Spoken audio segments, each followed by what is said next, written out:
Ladies and gentlemen, a pleasant good evening. Welcome to another episode of the Louis Sports Network. Hope for everybody just having a wonderful Monday. Before we get started, I want you guys to hit the like button, hit the subscribe button. Make sure those post notifications are turned on. Make sure you're sharing on your social media platforms. Truly appreciate that. Hope everybody is having a wonderful Monday evening. Definitely appreciate you guys always for liking, sharing, subscribing, and commenting on the videos, man. Much love and respect. I definitely appreciate you guys. Like I always say, without you guys, there is no me, man. Peace and blessings to everybody, man. I love and appreciate y'all as always. On to the video. This myth that Scottie Pippen has been guarding the best player and always took the toughest assignment is a fallacy. It's a joke. It's not even true. You want to know why? Because, ladies and gentlemen, I had to look at all 6 championship runs that the Chicago Bulls had during the 90s from 91 to 98. And I had to look up also Scottie Pippen's numbers in the NBA Finals. Now, in the NBA Finals, in 4 out of the 6 finals, Scottie Pippen did average at least 20 points per game. He did. And not only that, it would have been 5 in 98 had it not been for the last 2 games of that series against the Utah Jazz, in which he scored 6 points in Game 5 and 8 points in Game 6, because in Game 1 of the 98 Finals, Scottie had 21 points. In Game 2, he only scored 10. In Game 3, he scored 21. And then in Game 4, he had 28 points. It would have been 5 out of 6 finals. He averaged 20 had he not messed up the last 2 games like Scottie did. But part of also the reason he pulled us back in Game 6. But that's also not getting away from what I was going to talk about, and that's really more so guarding the best player. So we had to look back at all the championship runs, and not only that, we had to look at the opponents that they went up against. So let's take a look. Let's go to 1991.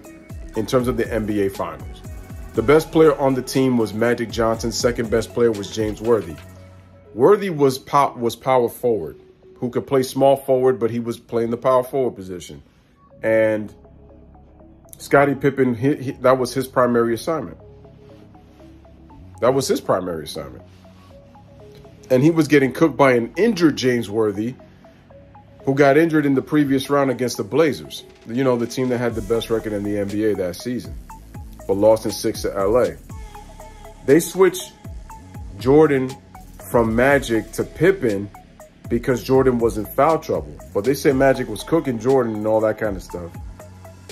I've already dispelled that myth in a previous video about the myth that Scottie Pippen had guarded Magic the entire series after Game 2, which is not true, because if you watch all the games, Jordan primarily guarded Magic and actually spent more minutes on Magic than Scottie Pippen did the entire series.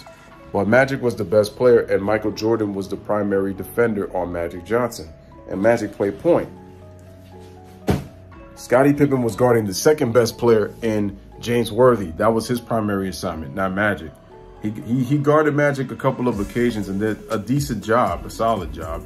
But he didn't guard him the entire series. And like I said before, in Game 3, when the Lakers made the adjustment to go to a post offense and force the Bulls to play them inside, the Lakers were eating them alive and taking advantage of their size and slowing the game down. They didn't let the Bulls run. Scottie got into foul trouble, and eventually Scottie Pippen fouled out of that Game 3. And Michael Jordan was the one that hit the game-tying shot of Vlade Divac when he dribbled the length of the court on Byron Scott, who was guarding him. 1992, who was the best player on the Portland Trail Blazers? It was not Terry Porter. It wasn't Buck Williams. It wasn't Kevin Duckworth. It wasn't Jerome Kersey. It wasn't Danny Ainge. It was Clyde Drexler. And who was Clyde's primary assignment? Because it wasn't Scottie Pippen. Scottie Pippen wasn't guarding the best player in that series. Michael Jordan's primary assignment was Clyde Drexler. Michael guarded Clyde for the most part of that series. So that dispels that notion that Scottie was always taking the most difficult assignment. Now let's go to 1993. Who was the best player on the Phoenix Suns when the Bulls played them in the finals? That would be power forward Charles Barkley, who, let's see, I remember when game one started, and it was Marv Albert, Mike Fratello, and Magic Johnson. They were doing the game, the 3 M's, right? I know Magic's first name is Irvin, but again, I'm just using his nickname, Magic. Anyway, I remember before the series started, and this was the intro to game one, Mike Fratello said I had to give a couple of awards on this award show to start the finals. He said Dan Marley was getting the Purple Heart Award for guarding Michael Jordan. And he said I have to give Horace Grant the Red Badge of Honor because he had to guard Charles Barkley. Where do you hear Scottie Pippen's name in that if Scottie Pippen took the toughest assignment, if Horace Grant's primary defender, his primary assignment to defend was Charles Barkley? Scottie Pippen guarded Barkley sometimes, but his primary assignment was not Charles. It was Richard Dumas. Another lie. Now we skip forward to 1996 after Jordan was out for almost 2 years, came back in late 95, and they get bounced by the Orlando Magic, not having a power forward to go up against Horace Grant when he joined the Magic with Shaq and Penny. They go up against the Sonics. Who was the best player on the Seattle Supersonics? It was Gary Payton and Shawn Kemp, the original Lob City in the Supersonics, Payton and Kemp. Shawn Kemp, the original Blake Griffin. Shawn Kemp was the best player in the 96 finals when you look at the numbers. Jordan averaged more points, but I would argue Shawn Kemp was the best player from both teams in that series. And if we were to give out a finals MVP, had the Sonics won, it definitely would have been Shawn Kemp. Because who was Pippen's primary defender? Because who was guarding Shawn Kemp? That would be Dennis Rodman, because Dennis Rodman played power forward for the Chicago Bulls, not Scottie Pippen. Now let's go to 1997. MVP, Karl Malone. Interesting. MVP, Karl Malone. Who was Karl Malone's primary assignment since Karl Malone was the best player? That would be Dennis Rodman, who, by the way, guarded Karl Malone the very next year in 1998. Let's look at the Indiana Pacers, since we want to go into the playoffs in 1998. Who was the best player on the Pacers? That would be Reggie Miller. But who was Scottie Pippen guarding? He was guarding Mark Jackson. And I know that was strategy-wise by Phil Jackson because of Scottie's length and versatility to take him out of their offense. But Reggie Miller was being guarded by Ron Harper and at times Michael Jordan. Reggie Miller wasn't Pippen's primary assignment either. Let's go deeper. You look at the Charlotte Hornets with Glenn Rice and them boys. That was actually Pippen's primary assignment, Glenn Rice. So I'll give him that. But even at times, Jordan guarded Glenn Rice too. Let's take a look at the Bad Boy Pistons. Well, before we get to the Bad Boy Pistons, let's look at the Philadelphia 76ers of the early 90s in 90 and 91. How about we talk about that Charles Barkley was being guarded by Horace Grant. You know, the same guy that guarded Charles when he went to the Phoenix Suns in the NBA Finals? Yeah, Horace Grant was guarding Charles Barkley when he was a Sixer, too. That wasn't Scottie's primary matchup. Let's also talk about that when they played the New York Knicks, who was the best player on the New York Knicks? That would be a center, right? In Patrick Ewing, right? Who was guarding Patrick Ewing? That would be Bill Cartwright. As a matter of fact, Bill Cartwright guarded him every time the Knicks and the Bulls matched up in the playoffs, up until Bill Cartwright's retirement in '94. And then in 1996, when the Knicks played the Bulls again,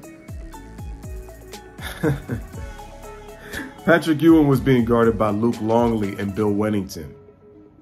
That wasn't Scottie's primary assignment. Patrick Ewing was the best player on the Knicks. You see what I'm trying to say? Let's go to the Detroit Pistons, their arch nemesis, their Central Division rival. Isaiah Thomas, Joe Dumars. Who was guarding Isaiah Thomas? His primary defender was John Paxson, not Scottie Pippen. And at times, Michael Jordan would guard Isaiah. But Michael's primary assignment was Finals MVP, future Finals MVP, who eventually became Finals MVP during that stretch of Detroit going to the Eastern Conference Finals and then eventually NBA Finals, and Joe Dumars. You know, the guy that Isaiah likes to downplay when it comes to his era to elevate LeBron James. And yes, I had to mention LeBron in this video, but it was to make a point. But my point is, getting back to this, is Scottie has never really always guarded the best player. And I just named you a lot of the players that played during the Bulls' run to the championships. And besides, the only other player you can really think about that Scottie guarded would be Dominique Wilkins when they played the Atlanta Hawks in '93. But that's about it. Dominique and Glenn Rice were really the only two players that Pippen guarded when it came to his primary position. Everybody else that I mentioned about Pippen always taking these tough defensive assignments were usually guarded by other players.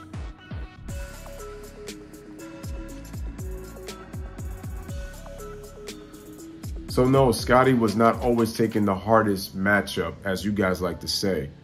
That's not true. And even with that being said, Jordan at times would guard Glenn, or he would also guard Dominique. That's the truth. That is the cold, hard truth, facts.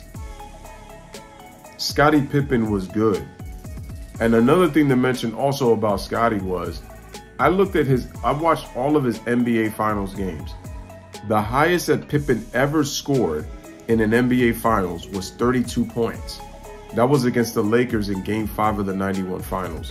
Did you know that's the highest he ever scored? He only had one 30-point game in the 6 finals that Jordan and Pippen went and won together in their time in Chicago. That's it. He only had one 30-point game. You would think with the way LeBron fans elevate Pippen, he averaged 30 in a series. Scottie would probably have more 30-point games in the playoffs, but it's not true. He only has a small handful of them. So as good as Pippen was playing some of the defense that he played in terms of some of the matchups, Scottie was never always taking the best player on the team and taking the hardest matchup. That's just not true. And if you watch the games, Horace Grant was guarding Barkley. Dennis Rodman was guarding Karl Malone. Bill Cartwright was guarding Patrick Ewing. Look at the Cleveland Cavaliers.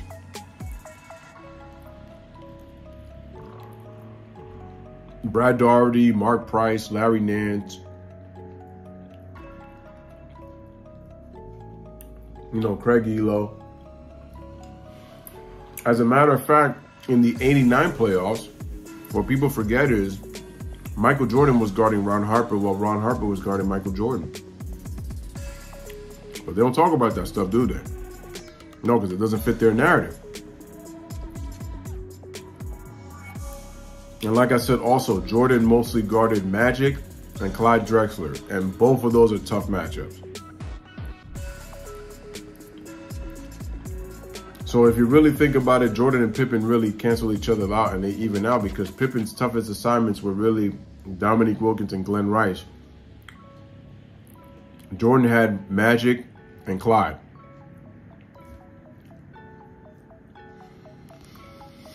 All right. So once again, ladies and gentlemen, this is your boy Louis with another one, dispelling this myth that Scottie Pippen has always taken the most difficult assignment from MJ, which is just simply not true. And this is no hate on Scottie, but this is just trying to dispel the facts to a lot of these fanboys that constantly keep talking about that Scottie did this unbelievable thing and elevated him to such a high degree. But yeah, when you look at the numbers and you watch the games, you realize it's just not true. So ladies and gentlemen, let me know what you guys think in the comment section. Bless up, live, laugh, love. Thank you guys for watching.